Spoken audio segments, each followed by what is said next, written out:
Hi everyone, welcome back to our channel. So today we'll talk about low-level system design roadmap. In my earlier videos, we have already talked about the high-level system design roadmap. Now we'll talk about how this low-level system design is different from high-level system design, where you can start it and how you can practice low-level system design, how do you approach the low-level system design interview. So these will be my point of discussion. We'll talk about what LLD interview is, why this LLD interview is important, what are the expectations and how do you present yourself in the interview. This is very important. And then what languages, what coding languages you can use, what concepts you need to know, and what is the importance of design patterns in this low-level design interview, what are the standard problems that you should solve, and how do you actually practice these problems. So these will be the content of my video. And if you're visiting this channel for the first time, please don't forget to subscribe, like and share with your friends. So if they are also aspiring such content, then they can also watch it. And I hope you will like this video. So let's get started. Are you ready? So what is LLD interview? So low level design. So this is basically, people call it object oriented design. So how it is different from the high level interview? So basically it lies something in between high level design and the coding. So high level design is the architecture and the coding is the algorithm. So when you discuss the high level design of the problem, you just give the architecture, right? So you might need to discuss about the implementation of that, like what classes you will use, what methods you will use to implement this design. So first step is the high level design, and then you do a low level design, and then you actually implement the code. So these are the three things that are followed, right? We draw the diagrams, we draw the relationships between the classes that we have. In some cases we have to code as well. So low level design lies somewhere in between the high level and the coding round. So why this LLD round is important? So as I already told, there are three steps, high level and then LLD and then coding. So actually when the interviewer is taking this LLD round, they map that will you be able to target this in similar way when you implement the feature as well. So there's always a mapping, as I've already told, in the high level system design as well and in the low level system design as well. They see that how do you approach a problem. Are you directly starting coding, or you know that there is a lot of requirement gathering beforehand. Earlier days it was just the questions they used to ask about the object oriented principles, but these days there is a specific round for this low level design. They map that, okay, are you able to do this in interview, then you will be able to do this in the real world as well, in the company as well. So hence this LLD interview is very, very important these days.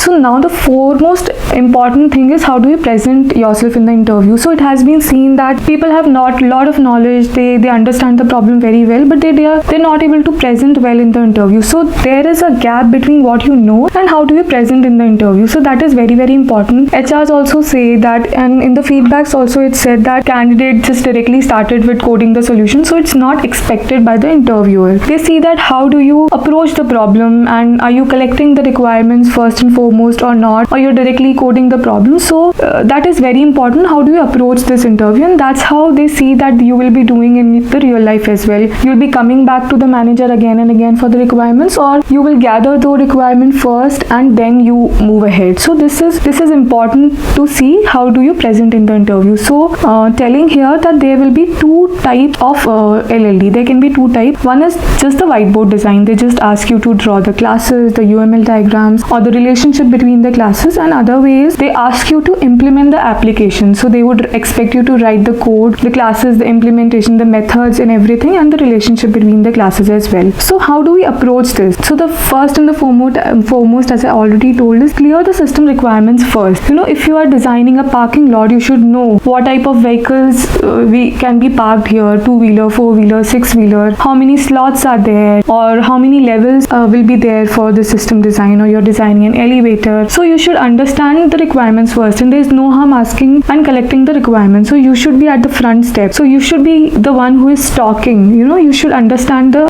requirements first, and then you should define all the classes and the attributes. So you just tell that, okay, these classes are used for this, these classes are used for this, and then you define all the methods, that this method will implement this functionality of this class. You don't directly write the method or the APIs, you just first write the method and then you show the class relationships. Okay, you also see that if inheritance is used, like a transport class like bus, truck and car can all be inherited from the transport class. So I'm just giving an example. So you should discuss all these aspects and all the design design principles and all the object-oriented principles, how you apply it. And then when all these things are done, the interviewer asks you, okay, you should implement this API. I would want you to see implementing that, how you are calculating the final bill. These implementation, it depends on the choice of the interviewer. So there you write the optimized method. And there's one more thing important while presenting. You can discuss the design patterns used as well. We'll talk about the design pattern in detail in further video. So next important is the discussion of how design pattern you will do. So you should know a lot of different design patterns, and if you tell interviewer that this problem is resembling to this design pattern, or this design pattern can be used in this problem, then it's very impactful. And then you should discuss about the testing scenarios, what scenarios you have implemented, what is the future scope where this will fail, or how you can improve the solution you have given, what is the part 2 of this solution. So if you talk about all of this yourself, it's very impactful. So this is how you present in the interview, and there should be a direction.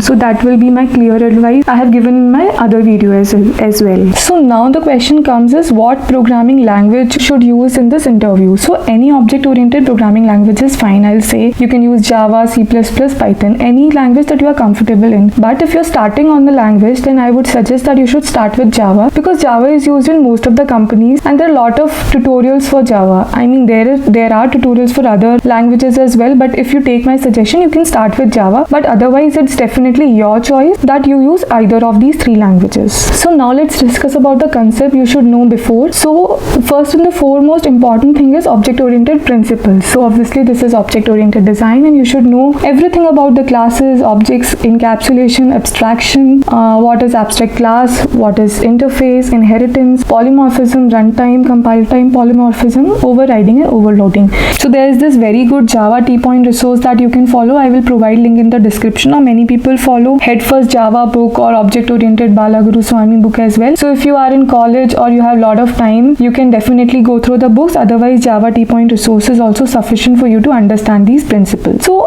I would say these are not just concepts you should mug up, and you should just understand the definition. That is not enough. You should understand how this actually is implemented in the real world. What is classes in the real world, and what is inheritance in the real world, what is encapsulation in the real world, and how you actually implement, how you actually use this while implementing a problem. Okay, so understand this in that way. They can directly ask you what is this. There's very less chances of this, but they do ask, okay, what is abstract classes versus interfaces, like very famous interview question. You should understand these principles in both the ways, because you have to use them while solving a problem. So next thing is design patterns. Design patterns are very important, and there are a lot of different design patterns like singleton, factory, builder. So how design patterns help is, when they give a problem, they can simulate it to a design pattern. They can be similar to a design pattern, and you can actually tell that, okay, I'm using this design pattern to solve this problem.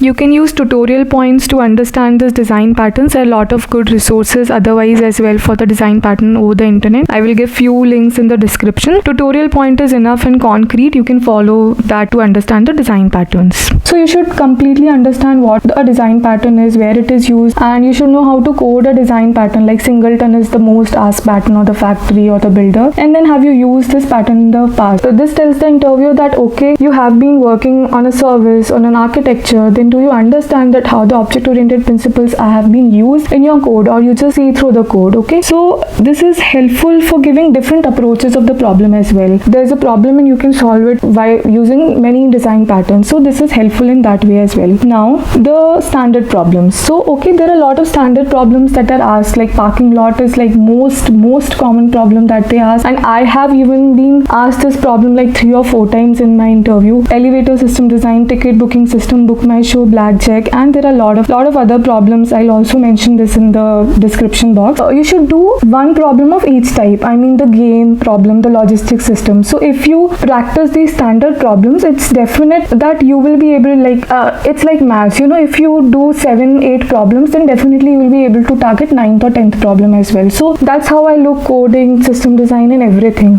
So if you practice the standard problems, I don't say that okay, it's enough. You might need to explore more, but definitely you would have a lot of idea to approach a new problem as well. So how do you practice these problems? You have to use the resources. So there are a lot of resources available online. Like one is this educative.io course, and they see like these case studies is open. open, and a lot of other problems are locked, and you can buy the subscription as well with your friends or alone. And it's like very nice course, a very like it gives a detailed explanation of how what all strategies you should use to approach a problem. And like this designer library management and parking lot is definitely open. You can go through these case studies. You should practice these thoroughly, okay? And there are a lot of problems given on Geek Design as well. And then you can go through this lead code discuss section. So there is interview questions, and there are a lot of like design elevator, designer camera, there are a lot of object oriented design interview questions. So it's like you should not directly, first you solve the standard problems. I will give links for the solution of the problem as well in the description. Then if you go through lead code discuss section, there are a lot of new problems that are being recently asked in the interviews. You can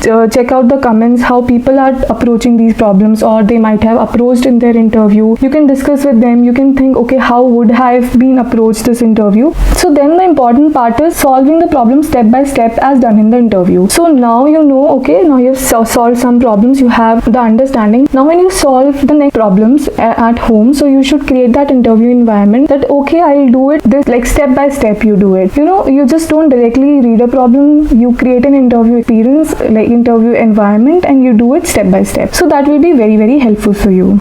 So I hope I was able to answer all your questions, and I presented the resources and the roadmap for your object-oriented design. It's nothing different. It's just asking detail nowadays interview. And if you like the content of this video, please hit like, share, and subscribe, and let me know what is the next video that you would want me to present as well. Thanks a lot, and stay connected.